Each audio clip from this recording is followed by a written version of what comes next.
Bismillahirrahmanirrahim. Assalamualaikum warahmatullahi wabarakatuh. Selamat pagi, salam sejahtera buat kita semua. Om Swastiastu, Namo Buddhaya, salam kebajikan. Perkenalkan, nama saya Istia Hikmah Afwa sebagai pembicara pertama yang akan menyampaikan, yaitu memaparkan definisi.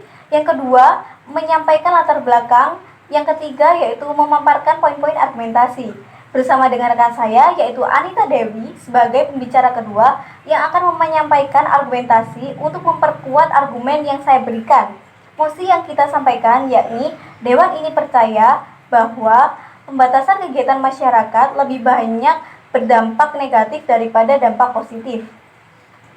Menurut Satgas Penanganan Kasus COVID di Indonesia, hingga saat ini sudah mencapai 1,2 juta kasus, bahkan 10.000 lebih kenaikan kasus di Indonesia setiap harinya. Kenaikan itu membuat pemerintah memberlakukan kebijakan untuk mengatasi kenaikan kasus corona di Indonesia. Adanya anjuran di rumah saja tak terasa sudah berlangsung hampir 1 tahun lamanya ketika kasus COVID pada awal Maret lalu. Namun hingga saat ini masih belum ada tanda-tanda penurunan meskipun beberapa kebijakan sudah diambil oleh pemerintah hingga beberapa daerah sekarang ini diberlakukan kegiatan pembatasan kegiatan masyarakat. Pembatasan kegiatan masyarakat sendiri berfungsi untuk membatasi kegiatan antara lain perkantoran, pembelajaran di sekolah, operasional pusat pembelajaran, hingga peribadatan, serta diberlakukannya operasional jam-jam malam ditutup mulai pukul 8 malam hingga 4 pagi. Selain itu, sebagai pengganti jalan tengah untuk menurunkan angka kasus positif dan memperbaiki perekonomian di Indonesia.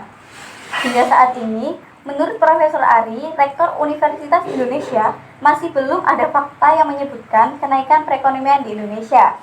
Selain itu, jika dilihat dari berbagai sudut pandang, prinsipnya kita setuju dan siap mendukung semua kebijakan pemerintah yang mendukung kegiatan masyarakat yang terdiri dari jam-jam malam dan dalam rangka penekanan kasus virus corona.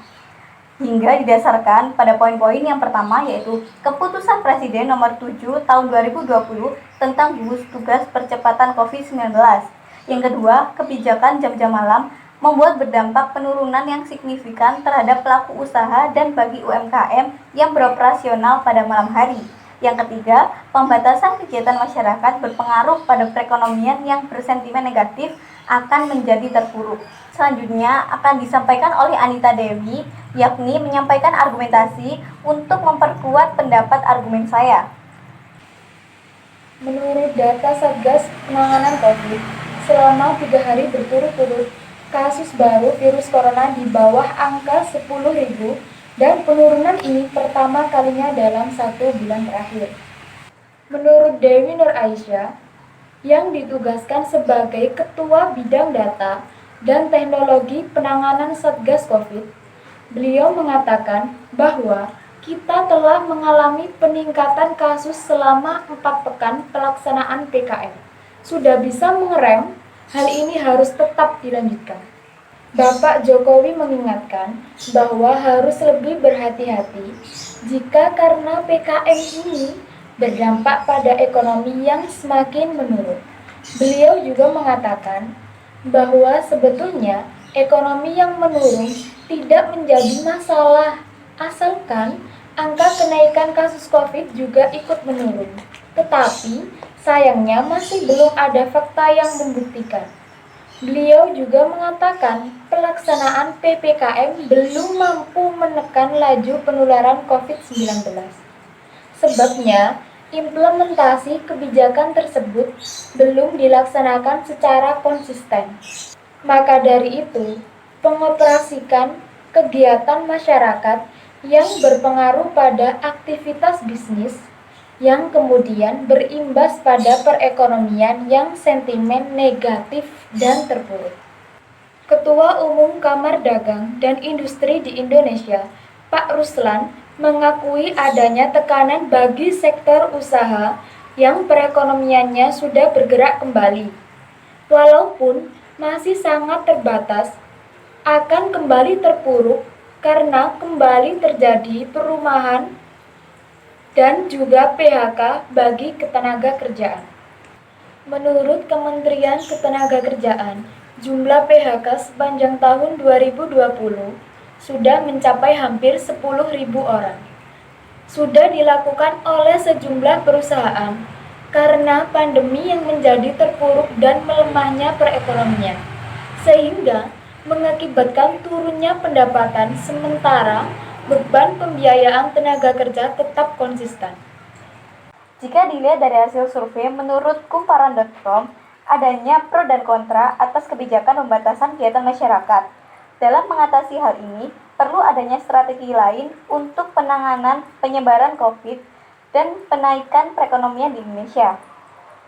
Salah satunya, diberlakukan new normal kembali dengan syarat yakni tetap melakukan protokol kesehatan secara ketat dari new normal sebelumnya, termasuk penerapan 3M, memakai masker, mencuci tangan, menjaga jarak. Penerapan 3M sendiri harus lebih diperketat lagi di semua aspek yang ada di Indonesia. Karena sebelum diperlakukannya new normal, setiap individu sudah harus divaksinasi. Jadi, new normal yang baru ini bisa terlaksana apabila semua masyarakat sudah divaksinasi, kemudian diharapkan ada penurunan yang sangat signifikan COVID di Indonesia. Selain itu, dengan diterapkan new normal yang baru ini, tentu saja kegiatan bisnis di Indonesia akan berjalan seperti biasa. Nah, dengan demikian, tentu saja hampir seluruh sektor industri akan beroperasi kembali. Karena dengan adanya pembatasan yang dilakukan oleh pemerintah, membuat perusahaan tidak mendapatkan keuntungan seperti biasa, dan banyak yang merugi karenanya. Selanjutnya, ketika dalam kondisi pandemi kemarin, banyak perusahaan yang telah melakukan efisiensi dengan memberhentikan karyawannya. Hal ini juga menyebabkan banyak masyarakat yang kehilangan pekerjaannya. Dengan diberlakukan peraturan new normal ini, tentu saja akan banyak perusahaan yang membuka kembali lowongan kerja. Sehingga hal ini akan berdampak kepada karyawan, terutama mereka yang telah dirumahkan. Yang terakhir, dengan new normal ini, tentu saja perekonomian akan kembali berputar dan bergerak seperti biasanya. Dengan begitu, nilai rupiah akan semakin menguat.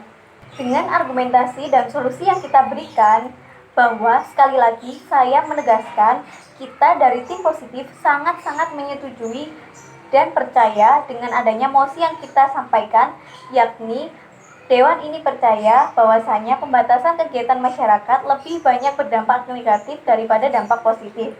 Dan kami selalu berpesan buat kita semua, jangan lupa untuk selalu mentaati protokol kesehatan dan jangan lupa terapkan 3M, rajin-rajin berolahraga, serta rajin-rajin minum vitamin.